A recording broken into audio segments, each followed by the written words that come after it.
Hello, welcome to Unicorn Princess Tarot. So, ito yung reading natin for air sign, Gemini, Libra, and Aquarius. Take only what resonates. Bali, hindi ito magre-resonate sa lahat dahil unfortunately, hindi ko naman talaga makukuha yung energy ng lahat ng air sign sa mundo. Kung makaka-relate ka, pwedeng hindi 100%. So, kunin mo lang yung mga messages na magre-relate para sa'yo. So, again, this is for air sign, Gemini, Libra, and Aquarius. Kung gusto mo po personal reading, kay Jing Tarot Reader na lang ha. Friend ko yon, hindi ako yon. May sarili siyang YouTube channel din, you might want to check her out. And pa-comment na lang dyan sa baba, kahit po heart-heart lang, smileys, malaking bagay yun sa akin. Dahil nagpapakita yun ng malaking suporta at pagmamahal sa akin. At nagaganahan ako mag-reading kapag may mga nakikita ka nagko-comment. So, spread na lang po ng positive vibes dyan sa comment section. So, start na natin. This is for air sign, Gemini, Libra, and Aquarius. By the way, if you want to avail, meron akong naka-discount ngayon. Actually, naka-promo pala. $299. May kasama siyang astrological reading, yung Evil Eye Bracelet, Bless and Cleanse. Ayan. You might want to check it out dun sa aking TikTok shop. Ayan. May kasama siyang astrological reading or compatibility reading. So, kung anong gusto mo. 3 to 4 pages yon ng bond paper. Nakasulat lahat doon yung yung mga dapat mong malaman. And you do have your embrace your emotions. Okay. And physical touch. Okay. Bottom of the deck is the listen with your heart. Okay, so sa nakikita natin dito, you are currently tired. No? Yung iba sa inyo, kung hindi ka man tired, pwedeng may mga health issues ka ngayon. Or, maybe, wait lang guys. Ayan. Pwede may health issues ka ngayon. Or, maybe, may over-fatigue, nakaka-experience niyan. Or, kung hindi man, pwedeng yung gabi mo, yun yung umaga. Yan, magkabaliktad. Pwedeng yung mas tulog ka sa umaga, tapos mas active ka sa gabi. Pwede namang ganon. Embrace your emotions. The way I see this is that kung ano man yung emotions mo, you are embracing it. You are being true to yourself. At yun yung pinaka-importante, guys. Kasi, alam mo yun, ang pinakauna nating dapat kakampi at dapat kung kanina tayo nagiging open sa sarili natin. The more na dinedenay natin ang emotion sa sarili natin, nagsisinungaling tayo sa sarili natin, nahihirapan tayo lalo. 'Di ba? Iyon yung in your heart, kung ano yung gusto mo, ano talaga, or sino talaga mahal mo, pwedeng ganon, diba? And, the more na i-resist or pipigilan mo yung sarili mo, ang pinapahirapan mo lang din naman ay ang sarili mo, diba? And with the physical touch, nakikita natin that, ito more on physical. The word is physical. And, I feel like the more na ini-embrace mo ang emotions mo, the more na hindi mo pinipigilan, the more na namomotivate mo ang sarili mo to become a better person. So, ang nakikita natin dito is like you are being truthful, being true to yourself, and ito ay nagke-create ng the feeling of being complete, kompleto ka na sa sarili mo, etc. Some of you, you are trying to satisfy yourself. So, pag sa feeling mo, tingin mo hindi ka satisfied sa ginagawa mo, tinatry mong maging mas better. Tinatry mong i-improve yung actions, ayan, yung iba sa inyo, yung health or yung physical, may pagbabago or may improvements. And ikaw mismo ang nagbibigay nito sa sarili mo. Okay? And you do have your listen with your heart. So, you are listening but need to hear with a loving heart. So, you are trying to listen with your heart or yung emotions mo, pinakikinggan mo ito ngayon. And nakikita yan sa physical mo dahil yun nga, may mga pagbabago kang ginagawa or gagawain. And let's move on to the person that you are dealing with pagdating sa love. Sino ba tong person na to? For air sign, please, Gemini, Libra, Aquarius.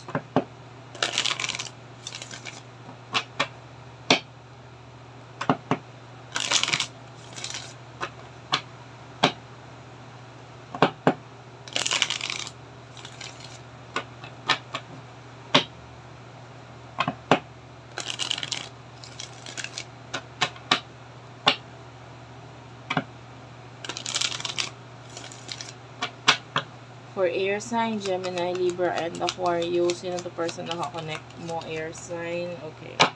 You do have here forgiveness, okay?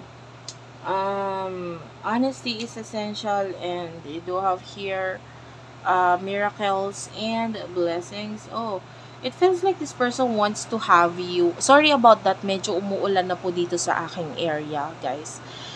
So, medyo malakas yung ulan. So, itatry kong ilakasan na lang yung boses ko. Hopefully, marinig mo na lang yung message. Ayan. Tatry ko na lang lakasan. Sorry. You do have here, love endures. This is at the bottom of the deck. Guys, yung person na ito is nagtitiis, nagpipigil. The word here is endures. And this is pagpipigil, pagtitiis. And pwedeng, currently, yung situation ng person na ito is, nandun yung paghingi ng sorry sa'yo, pero hindi totally sorry na sinasabi niya. Pwedeng this is spiritual sorry. Parang ganun. Parang, kung makakausap lang kita ngayon, sorry. Ganun. Parang this person wants to say sorry, especially kung hindi niya maibigay or maipakita yung mga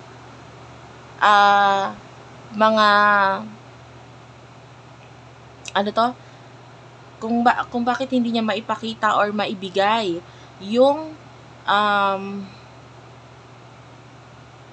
teka lang, nawala ako.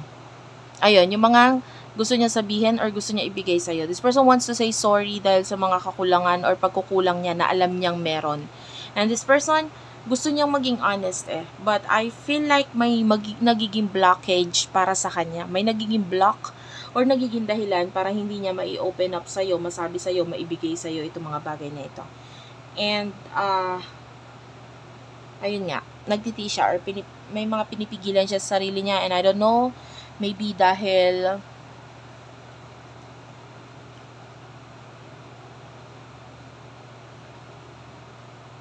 unlike you, pwedeng may acceptance. Itong taong to, kailangan muna niyang mag-undergo ng transformation. Kailangan muna niyang magkaroon ng pagbabago sa sarili niya, acceptance, and maybe awakening. Nakakita tayo ng word na awakening. So, kailangan niya muna ng maranasan yung mga bagay na yan. Ano yung emotion niyo para sa isa't isa? Spirit guides or angel guides, spirit guides, ano yung emotions nila para sa isa't isa for the sign of air sign, Gemini, Libra, and Aquarius? Nakita ko ng itim na kandila.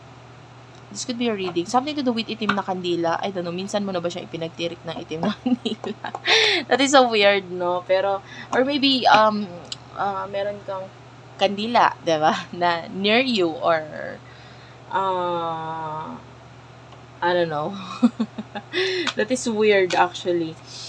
Anyway, emotions niyo para sa isa't isa for air sign. Okay. You do have here, oh, and also I can hear the word sapphire.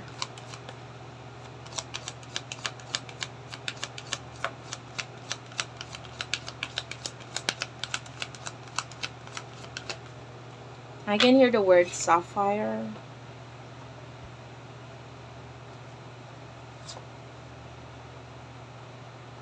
Love is all around you. Be supportive, and love endures. Okay.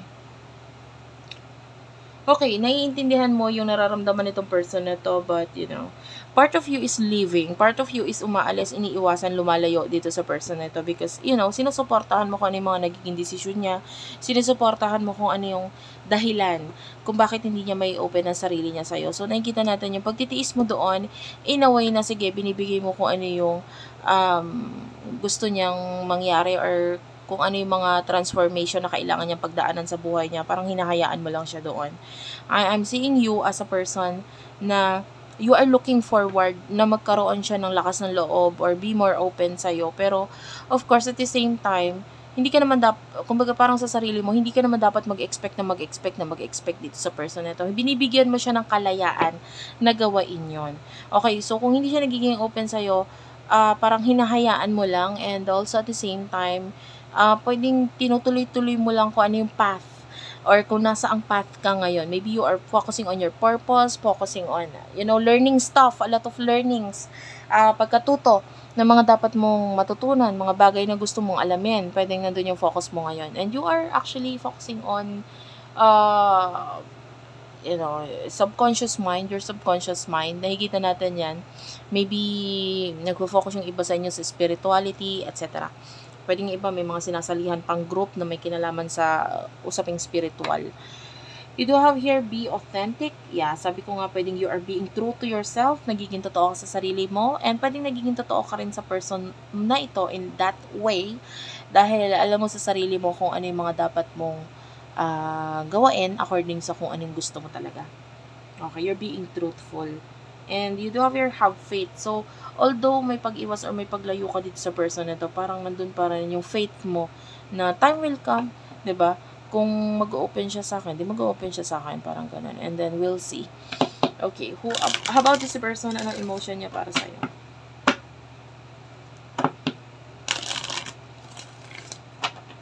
Pwede ka makarelate, pwedeng hindi ha. Pag hindi, wag ipilit. In the near future for the both of you. In the near future for the both of you. You do have your spiritual connection, spend quality time together, receive with love and appreciation. Bottom of the deck is the only thing that is real is love. Okay, sa inyong ang emotion nitong person nito. This person,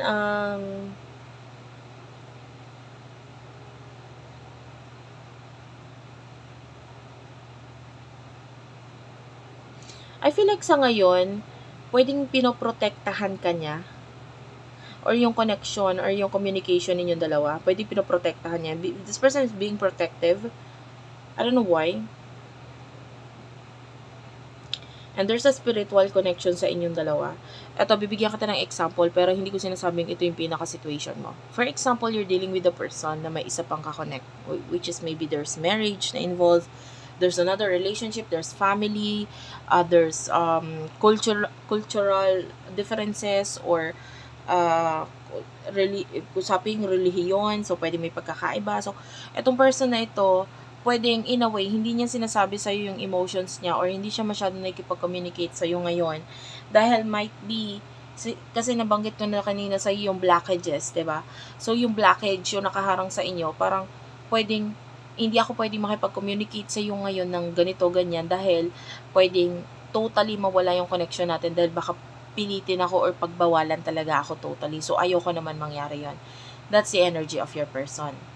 Okay, dahil ayaw niya, dahil nandun yung kaayawan niya na mangyari or mawala ng totally ka sa kanya, may pagtitiis at magpipigil dito sa person na ito. Pero nakikita natin with the spiritual connection na kung ano nararamdaman mo, iniisip mo, at nakikita mo sa connection ninyo, ganun din ang nakikita niya, nararamdaman niya. This person is feeling broken-hearted, sad, malungkot, and might be, hindi siya satisfied sa kung ano yung mga binibigay sa kanya ngayon ng universe, kung ano man yung na-achieve niya, nare-receive niya, kung ano man yung mga meron siya, hindi siya happy. Financially, ganun din. Pwedeng feeling niya it's not enough. Kasi feeling niya hindi niya kayang pantayan kung ano yung mga meron ka. Lagi niya nakukumpara kung ano yung nare-receive niya sa kung ano yung nare-receive mo. And feeling niya, you're always better. Okay? Especially if in the past, you are like may brotherly competition sa inyong dalawa. Maybe you are friends, best friends, or in the past, pwedeng nandun yung pagalingan kayo, nandun yung paunahan kayo na ma-achieve itong goal na to, etc. Lalo na kung ganun kayo in the past, ganun pa rin siya mag-isip ngayon. Kailangan mas magaling siya or mas mataas ang yun nga, yung sahod niya or what. And nakikita niya ngayon, hindi niya kayang pantayan kung ano yung galing at kung ano yung meron ka. So, tendency, this person is feeling sad, feeling unsatisfied, feeling emotionally, there's a lot of intensity dito sa person na ito na parang,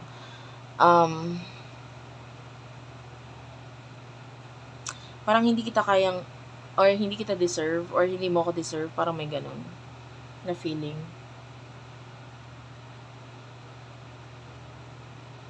Especially lang na kung ganun kayo in the past. Pero kung hindi naman, okay lang. But definitely, hindi siya happy sa kung ano yung nare-receive niya ngayon.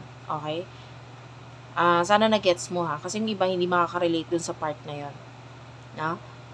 Kung dati, ganun kayo, din pwedeng kunin mo yung message na yan. Pero kung hindi naman, Huwag mong kunin. Ang kunin mo lang is yung part na hindi siya satisfied na sa kung ano yung nare-receive niya. Ayan. Sana malinaw, no?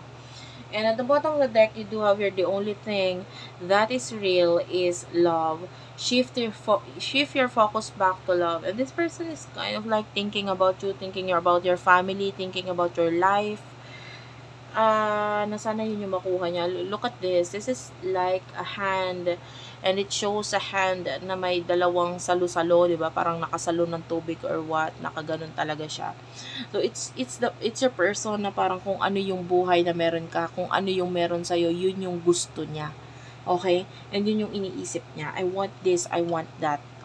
And then compared to this, kumpara mo dito sa kung paano niya saluhin itong this snow right here. And the snow is acting cold, you know, maaring nagiging cold siya sa'yo dahil ito yung reason.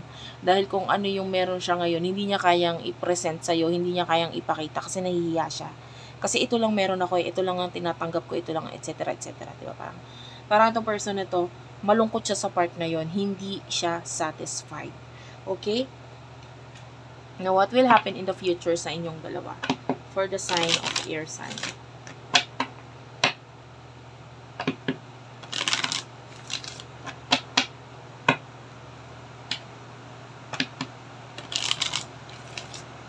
Okay, pabugso-bugso yung ulan, guys. So, pag, ano siya, pag lumalakas, tatry ko na lang din lakasan yung boses ko. For the sign of air sign, please. May naramdaman akong dumaan. This could be a reading. Pwede may dumaan malapit sa'yo. For air sign, please. Gemini, Libra, Aquarius. For air sign, please. Gemini, Libra, Aquarius. Future. Angel guides. Okay. Future for your sign. Treasure your loved ones. Yeah. Turn your heart light. And you do have here, love makes the difference. Okay. Pagdating sa person mo, you do have here, have faith back to what you love and be willing to express love. Okay. Wow. You do have here, look to your inner strength.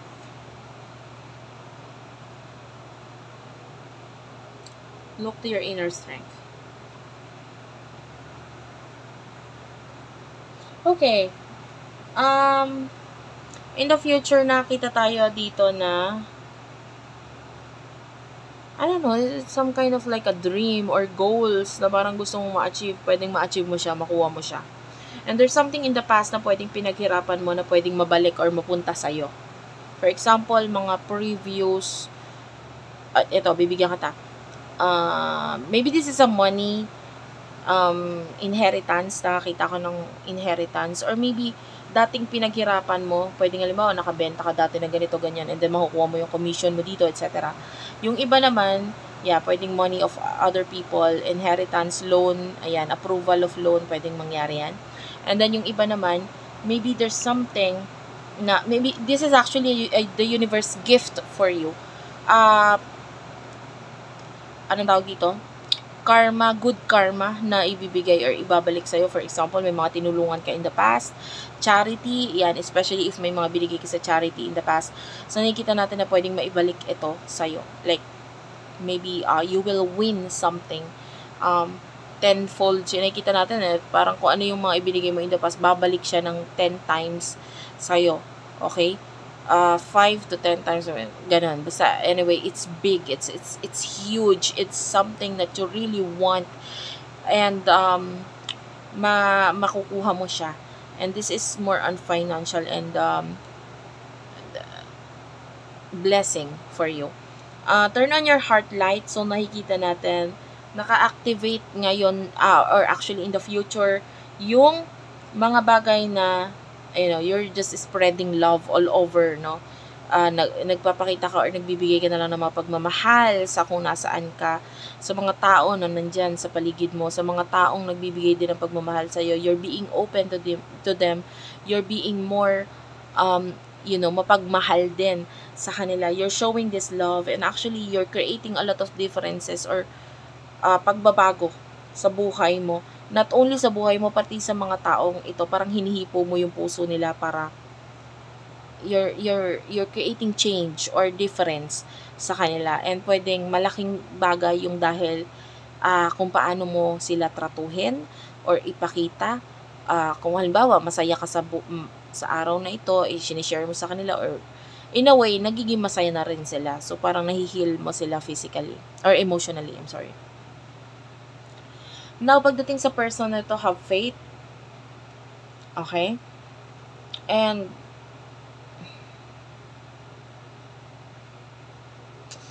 hindi ko nakikitang bumalik na siya in the future sa buhay mo, but nandun yung pagbalik. You know? Kasi unti-unti na niyang mauunawaan kung ano talaga nangyayari sa connection na ito. This person is nandun na willingness na i-express ang emotions niya para sa'yo. But, you know, it's a long journey. Hindi pa agad-agad. Hindi pa niya agad-agad ma-express sa'yo because, you know, may mga kailangan pa siyang ayusin, tapusin. At pwedeng may mga tao pa siyang kailangan kausapin bago ikaw. Kumbaga, ikaw yung huli niyang kakausapin. Ayusin niya muna kung ano yung sitwasyon na meron siya bago siya tuluyang makakabalik sa'yo. Okay, yun yung nakikita natin. May mga tao pa siyang kailangan kausapin dito. And this person, and nakikita natin na parang may mga alisan pa siyang situation. You do have faith. Clarify this, please. Spirit guides, angel guides. And I can see possible pagta-travel wala dito sa person na ito. Yeah, speak the language of love. Loving words have the power to change lives, including your own. So, I can see a lot of changes pagdating sa buhay ng taong ito. May mga babaguhin pa siya, aayusin siya, bago siya tuluyang makabalik sa'yo. Thank you for watching. I love you all, and bye-bye.